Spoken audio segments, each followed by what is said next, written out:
All initial opinions are this is genuine. What you're about to see may disturb you. I'm too smart to read. I need constant chaos.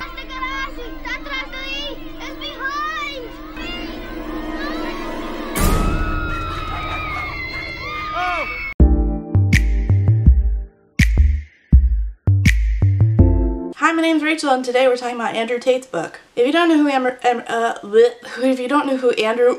I can't say his name without gagging. Oh God. If you don't know who Andrew Tate is, I will tell you in a second. But first, I'm going to tell you why I know who Andrew Tate is. Right before he made a splishy splash all over Beyonce's internet, he came across my feed because of Book Talk. Because he became very popular on Book Talk to make fun of for this very particular clip where he says, "I don't read books. I never read books." Reading books is a very cheap way to, I guess, entertain. I wouldn't call it entertainment because my brain is far too advanced.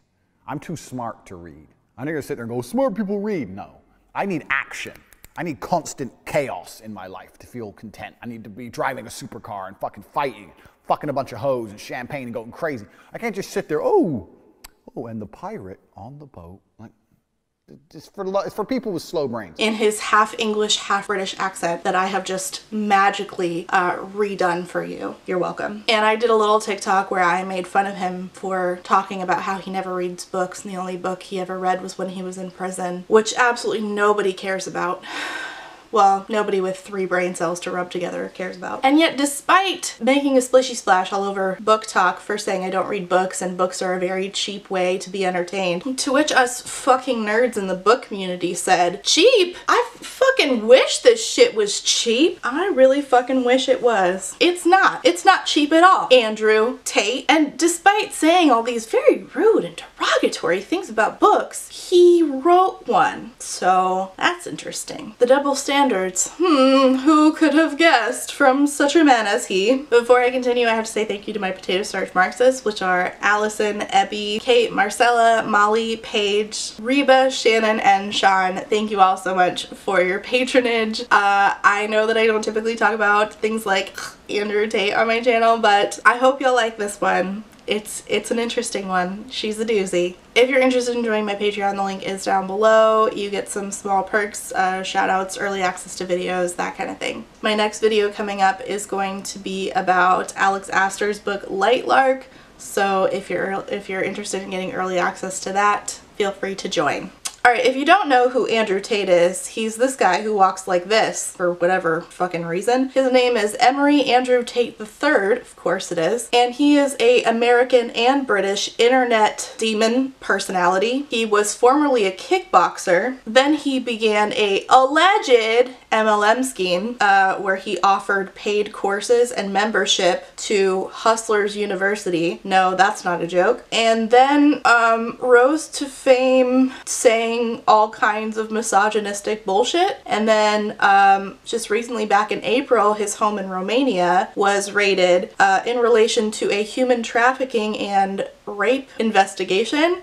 He's the human embodiment of an infectious disease. But you know what he really is? Here's my little conspiracy theory that I'm going to offer just as my explanation. I don't think Andrew Tate is a human being. I don't think that Andrew Tate is an actual real person. I think his backstory is all fake. I think he's a plant. Planted by whom, you may ask? Excellent question. I think he's an alien. No human, individual, actual person with human DNA walks like this. That's just not a thing that humans do. There's no fucking way. What I think is that Andrew Tate is an alien, and I don't just offer you the proof of how he walks, I also offer you this explanation for why an alien came to Earth and acted this fucking foolishly. Because no human person could be this level of audastic. Yet he is. That's not a word, no. But he won't know that because he doesn't read books. No human man would ever have the audacity that Andrew Tate would have. It's just too much audacity. There's a level of audacity and he has exceeded that beyond human capability. What I think is that he was an alien sent here by other aliens as a plant because they said humans are so fucking stupid that all we need is to send an incredibly stupid, the stupidest among us, to Earth, and they will latch onto this person and fight amongst themselves. And he will be the embodiment of an infectious disease in a humanoid body, and humanity will fall apart. And you know what? It's working. The aliens are smart. They're brilliant. This is by far the most diabolical yet fascinating work that they have possibly done, to my knowledge, of aliens, which isn't much. That's my belief, because I refuse to believe that a human man actually exists who has this level of oof. It's just so bad, it cannot possibly be real. Please don't let it be real. Before I get to the book that he wrote, which is called Tales of Wudon, let me read to you a recent email that he sent. He's a little bit upsetty spaghetti because he has been banned from multiple online platforms now for hate speech, which he is referring to as tate speech. There's no way.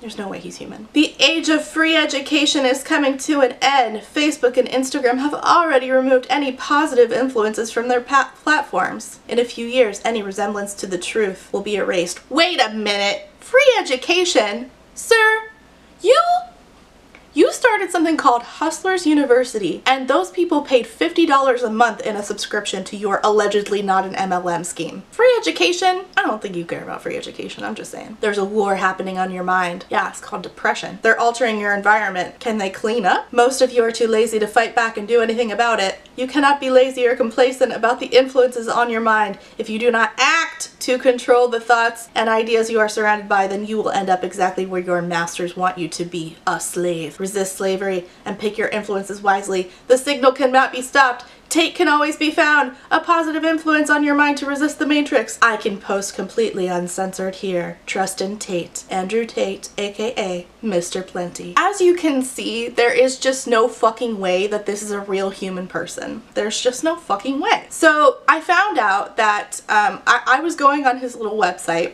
when Hustlers University was still, you know, up and booming. And I was like, I kind of want to know what this Andrew Tate person is about, besides I don't read books. And I found out he has an ebook, amongst other things that he peddles. But the ebook is right up my alley because, unlike Andrew, I do read books. And he says, in order to sell it to you, we have full-grown men growing as large and strong as possible to put a ball in a net as opposed to hurting each other. Ah yes, it's always best if you have the choice between putting a ball in a net and hurting each other, the ultimate human choice, the ultimate dichotomy, to choose harming somebody else. Clearly, the best option is that somebody has to pay a medical bill. Just saying. But the sentiment is the same. It's a group of men at war with one another, with one team being victors.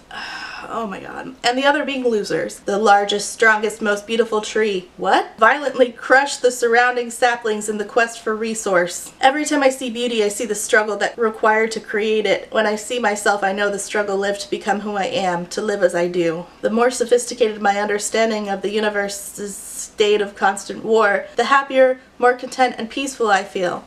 Well, that's the opposite of what I feel right now. I have a cold and this is making it worse. You are meant to struggle. You are here to suffer. I am suffering reading this, Andrew, I assure you. If you do not do either of these things, you are either dead or invisible. Damn it. Neither. If you want people to care who you are, become familiar with pain. If you do not struggle to become an exceptional man, period, you are a nobody, period. Can we struggle to get some correct punctuation and sentence structure? And every female will prove to you, you may as well not exist. Female what? Female cats? Here, kitty, come here and prove Andrew Tate he's wrong. Like, Jesus Christ, I hate this. Whenever I hear men speak on the internet lately, they're saying men, blah, blah, blah, females. So men are allowed to be referred to as a gender, which is a human construct, but females is used in place of women because women cannot be referred to as the human structure like men are. We have to be referred to as a biological state. That's not dehumanizing. Thanks! I want to be great. This is the beauty of life as a man. We are born valueless. And you either build yourself into a king or you fail. Atop Wudon, I told Master Yan Hui how at peace I felt amongst the trees. I could feel life all around me. Sitting at the foot of the largest tree, I asked him, when life is so beautiful, why do we fight? His reply was simple. Do you think the largest tree you sit beneath grew so tall amongst many if it didn't fight? You know, trees like in an orchard they're fine with each other. Have you been to an orchard, Andrew? Anyway, so that's like how it's sold to you, and it's a free ebook. So I typed in my email and then I got pieces of this story which amounted to 6 whole pieces. It's not very long. And it's all in that one sentence after another structure that's very poor. It's exactly how you would imagine Andrew Tate to have written an ebook in email format. In a previous life, I lived 5,000 years atop Wudang Mountain. Wait a minute. Hold on. Wudang Mountain. Okay, Wudang Mountain is a thing. There's no Wudang, D-A-N, mountain. So, at least not that I'm seeing. Anyway, okay, well, we're off to a great start, aren't we? I remember every lived second. Life is competition. Competition is violence. Real quick, I just want to insert the fact here that at no point has this been stated whether or not this is fiction or non-fiction. What the fuck is going on? In many modern forms of competition, we have attempted to water down the violent aspects to replicate violence in the most sanitized way. We have full-grown men growing as large and strong as possible to put a ball in the net, as opposed to— wait, this is the same thing that's on the page to sell this ebook to you. What? Yeah, you are nobody, and every female what? Will prove to you you may as well not exist. Evolution requires pain. While others do not feel happy enough, I'm happy, I'm struggling. I don't want to be happy, I want to be great. This is the beauty of life as a man. Yeah, this is the— anyway. Okay, such is the way of Wudang. Tate Shinkai. This is cultural appropriation. Oh my god. Priest Master Shi Yanhui was teaching me in the garden. You must purify your thoughts. We're on to email 2, by the way. You must purify your thoughts. When you think of rain, you must only see rain, not the trees it lands on or the clouds it comes from, he instructed. I was sitting in lotus position. I nodded.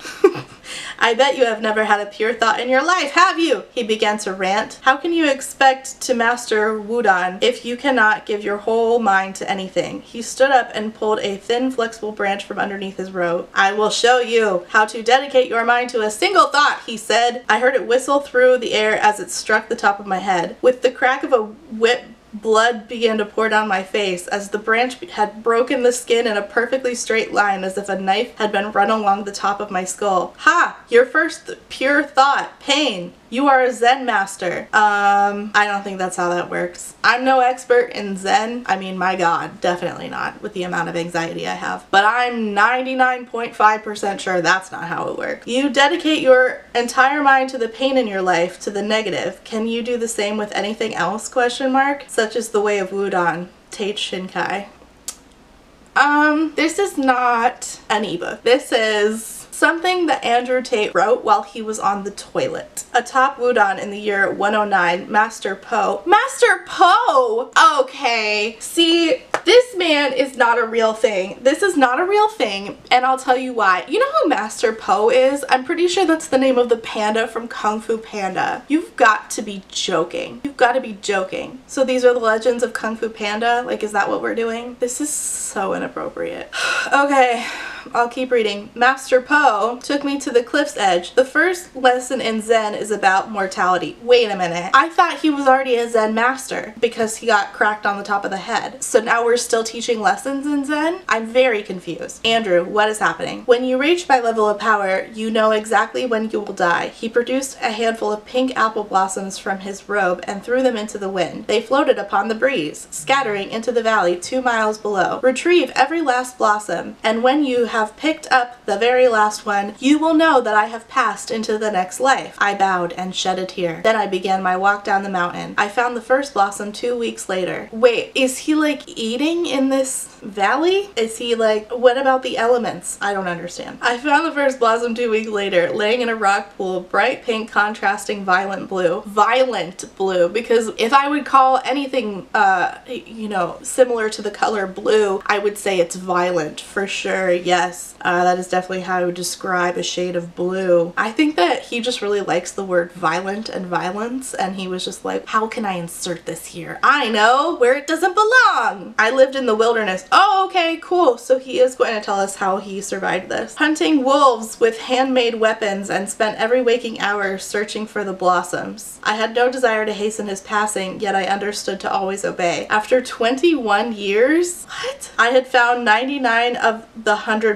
he held 100 blossoms in his hand. I had walked over 3,000 miles through wilderness. The mountain winds had blown them far and wide. I spent another 60 years looking for the final piece. Wait, so the blossoms are in pieces now? I would meditate at night to keep frustration at bay and spend my days I would spend my days sifting through dirt, climbing trees, and swimming lakes, knowing the blossom could be anywhere. The final blossom eluded me. Is it unreasonable to say that it could be the wrong blossom? You're spending 21 years. Wouldn't they have all shriveled? This is very weird. I dreamt of it. I hallucinated. I saw it permanently in my mind, but could never find it. And then 81 years after descending the mountain, I came across a large flat rock. Upon it was a perfect imprint of an apple blossom. Like a fossil? The piece must have landed here many years ago, and the blistering sun had all but obliterated it, leaving nothing but the perfect print on hard stone. I was furious. So many years wasted, elements endured, and now it's clear I could never complete the task. Oh, Andrew, I feel the same way about reading your book. So many words wasted, and yet I will never feel that I actually completed any sort of task by the time that I finish this. I know it. I returned to Wudon with 99 blossoms to find Poe meditating. I knelt before him and began to cry through frustration. I failed. I did not move quickly enough for the sun. I will never have all the blossoms. He smiled and replied, then I will never die. Such is the way of Wudon, Tate Shinkai. I am begging to know the point. Maybe it's because I'm a female. Master Poe was near invincible, immortal. I say this as it was all he ever demonstrated, supreme power. He did, however, carry a scar above his left eye, exactly 1.5 inches long. What is it with men and loving scars over their eyes? Like, they see it on Jason Momoa and they're like, ooh, pinnacle of manliness. Ooh, yes. Considering I had seen him destroy armies without so much as a scratch, it confused every student as to what was powerful enough to mark him for life. Probably just slipped shaving or something stupid. It was often a topic of conversation among the students, but never once discussed by the ruling priests and monks. There's ruling priests and monks now? And students? I thought it was just like you and Poe and that other guy. Okay, damn. World building is not good here. I mean, I guess after, like, you know, the 80 years he spent searching for flower petals, there was bound to be some changes. Sure. There was one old priest with a more friendly demeanor than the others. His name was Zhang Tao. One rainy afternoon, as I was sweeping the courtyard, he came out to enjoy some damp air. In the rare moment for secluded conversation, I decided to ask him what happened to Master Poe. Master Tao, I started. He continued to look off in the distance and breathe deeply. He did, however, acknowledge my words with a slight smile I could identify from staring at the side of his face. Wow, that is some writing there. Great job. I don't read books, baby. I can tell. I can tell. What happened to Master Poe? The mark. What on earth has the power to mark him so? I asked. There was no reason to explain which mark I meant. It was the only scar on his body. Yeah, you established. Anyway, okay. Zhang seemed to have no problem in answering me, which was surprising considering the topic had been taboo for all of my 800 years atop Wudon. Master Poe was once young like you, and very much like you, he was curious. He then turned his back to me and continued to admire the gray sky. The turning of his back was final. I knew from his action there was nothing else he would tell me. Like me, I thought? Master Poe? I don't understand. I decided I had to know more, and as I was likely to be severely reprimanded for asking any of the monks in the temple, I may as well gather the courage to ask Master Poe himself. 4 months later, I was practicing crane style. Listen, Andrew, we all grew up watching The Karate Kid. I'm begging you to shut the fuck up. Master Poe left his quarters to sit upon a log in the garden and watch me study. He seemed pleased with my technique, a rarity. Considering this was a rare positive mood, I decided to take this opportunity to ask him as respectfully as I could. I completed my forms, walked over to him and bowed. Master, forgive me, but tell me, what scarred you for life above your left eye? I said while looking at the ground. He paused for a few few seconds, produced a cane from under his robe, and struck me. I felt blood begin to run down my face. It left a scar exactly an inch and a half long above my left eye, a scar I still carry to this day. Curiosity, he replied. Such is the way of Wudon. Tate Shinkai. Okay, I guess that's kind of funny, but like, then I have to ask myself, what's the fucking point? Like, okay, are we for curiosity or against it then? What's the point? And I'm really confused because now we're at the last email and there's like 8 sentences left of the Tales of Wudon, and I still don't know what the point is. Again, my female brain maybe just cannot compute. For the first 1,000 years atop Wudon Mountain, I was tasked with fetching water from the stream at its base. The walk would take many days, and occasionally Master Po would accompany me and ask questions about Zen. This particular night, as we approached the stream, stood the most beautiful girl I have ever seen. She was standing, unable to cross a puddle of mud in fear of staining her pearl silk robe. I was always warned to stay away from beautiful women. They distract you from inner rage. That is not possible, because this man was kicked off of Big Brother because a video surfaced of him literally beating a woman with a belt. So I feel like that's BS. It seems like he uses women as an opportunity to bring out his inner rage. Okay, whatever. They tame your soul with sparkling eyes. Yes, that's me. Here to tame your soul. And it is impossible to be completely lethal when indulging in their beauty. Therefore, for the next 4,000 years of training, I would never feel a woman's touch. As a supreme grandmaster of Wudon Mountain, Master Po's desire for women died many thousand years before. She screamed out to us for help, and without a smile or saying a word, Master Po helped her across the mud and she was on her way. I contemplated for many years. Wow, this is truly like a dysfunctional family situation. You festered over this for years before you finally talked about it? Master, it was only mud. She could have crossed herself. She was lazy and vain. Why did you carry her? Ugh, I hate women. He smiled and replied, it has been all those years while she has plagued your thoughts, and you think you have not carried her? Ew, ew, I hate that that's the last line. Ew, oh my God. The levels to this. We just compared carrying a woman to having her on your mind and hating that. Doing something nice for somebody. And I just, oh my God. That really says in just a few words how little Andrew thinks of women, which he does say that we are property. Then I get the money, right? You're my chick, you're my property. You're going to sell pictures of my property. Cool, where's my money? How much money did we make? My money. Give me my money. So, wow. Yeah, that's on point for Lil Andy. Oh wow, that was truly something. That was truly something. Okay, it's fine. That had absolutely no point. I mean, I don't know what else I would have expected. This is a man who is a grifter who makes money off of swindling stupid young men and boys. There's this video of Hassan Piker trying to talk to Andrew Tate about using evidence to back up claims, and Andrew's like, I don't care. I think women can't drive. Suck my dick. And it's like, okay, well, you admit that you're stupid then. And what ends up happening is that Andrew Tate gets so upset by having spoken to Hassan, who made him look stupid, that the people who platformed this online debate, who were 2 kids who were like 17 years old, Andrew got mad at them and shamed them for no reason, and he was their hero, and he said, I have to disconnect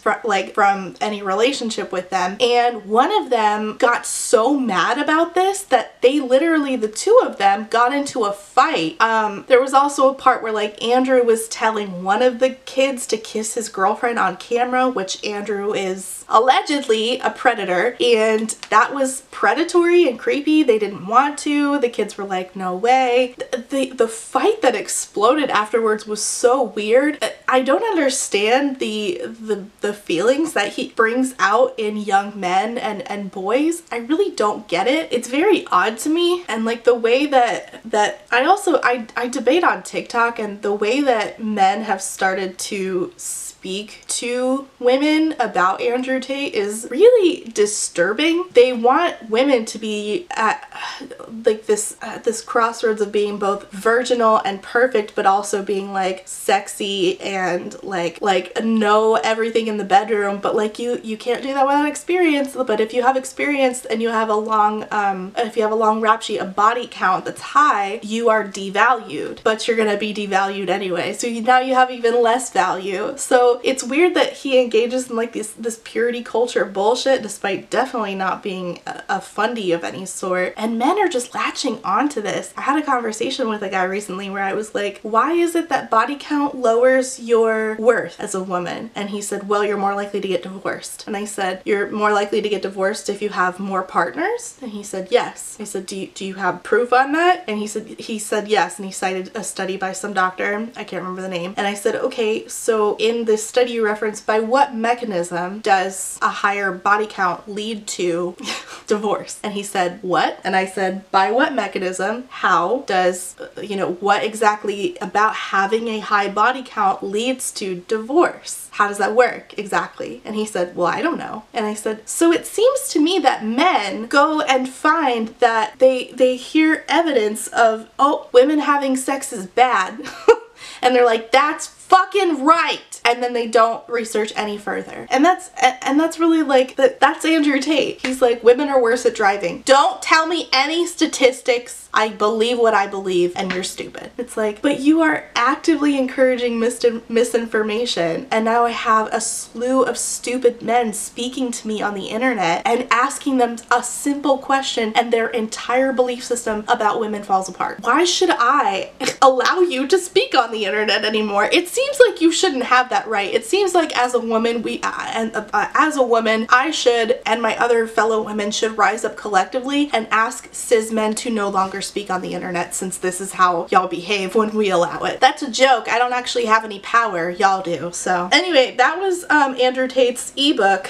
I have no idea what the point was. Everything about it left my brain, which honestly, thankful to my brain cells that I won't remember anything beyond his use of Master Poe. So that was a choice. Okay, I think we're done now. Thanks for watching. Let me know what your favorite Andrew Tate quote is down below. I guess my favorite is definitely, I never read books. Still, that's truly a winner in my book. I just don't think that anything he could say in his weird alien brain could possibly top that he never reads books, and then went on to write possibly the weirdest and stupidest ebook I've ever read in my life. So that was the time. That was fun. Thanks for watching. Leave your comments and questions down below. Like, subscribe, join my Patreon if you want to, and I will see you next time. Bye!